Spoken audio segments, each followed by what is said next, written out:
এই হ্যাঁ বলছি তুমি টাকা এনেছো? হ্যাঁ আমার না এই বেল্টটা খুব পছন্দ হয়েছে, আমি মানি ব্যাগ আনতে ভুলে গেছি, আমাকে 1000 টাকা দেবে? 1000 টাকা? এভাবে বলার কি আছে? দাঁড়াও, এই নাও। আমার টাকা আর তোমার টাকা কি আলাদা নাকি? আমার টাকা মানেই তোমার টাকা। নাও। ঠিক আছে, থ্যাংক ইউ, আমি তোমাকে দিয়ে দেবো। হ্যাঁ হ্যাঁ হ্যাঁ ঠিক আছে, নাও না। এই নাও। এই বলছি, তুমি আমার 1000 টাকাটা দিলে না তো? কোন 1000 টাকা? ওই যে নিয়েছিলে। হ্যাঁ আমি তো পরশুদিন তোমাকে দিয়ে দিলাম। হ্যাঁ, ওটা দিয়ে তো আমি একটা শাড়ি কিনলাম। ওই শাড়িটাও আমি নিজের টাকা দিয়ে কিনবো, তুমি বলো? হ্যাঁ, মানে এখন আমাকে একটা শাড়িও নিজের টাকা দিয়ে কিনতে হবে? না না ঠিক আছে, চলো। না 1000 টাকা দাও।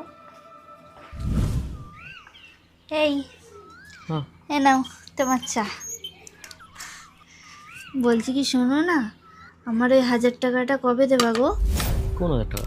আরে যে নিয়েছিলে আমার থেকে 1000 টাকা, দিলে না তো? কেন, দুদিন আগেই তো দিয়ে দিলাম। আরে ওই টাকাটা, ওটা দিয়ে তো আমি দেখো চুলটা স্পা করিয়েছি। চুলটা নষ্ট হয়ে গেছিল তো, দেখো কি সুন্দর সিল্কি হয়েছে, স্পা করিয়েছি। আমি কি চুল স্পাটাও এখন নিজের টাকায় করব? তুমি এটাই বলছো? না না 1000 টাকা না তোমার? 1000 টাকাটা কেন, এবার শোধ। ঠিক আছে, স্পা করিয়েছি তো।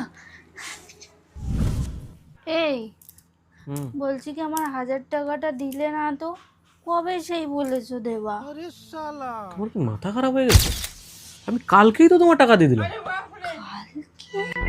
আরে চা খেতে খেতে তোমার টাকা দিলাম, মনে নেই? আরে ওই টাকাটা দিয়ে তো আমি একটা ফেস ওয়াশ আর ক্রিম কিনেছি। ও, তার মানে তুমি বলছো যে ফেস ওয়াশটা এখন আমি আমার টাকা দিয়ে কিনবো? মানে ফেস ওয়াশটাও এখন আমাকে? কত নিয়েছি তোমার কাছ থেকে? 1000 টাকা।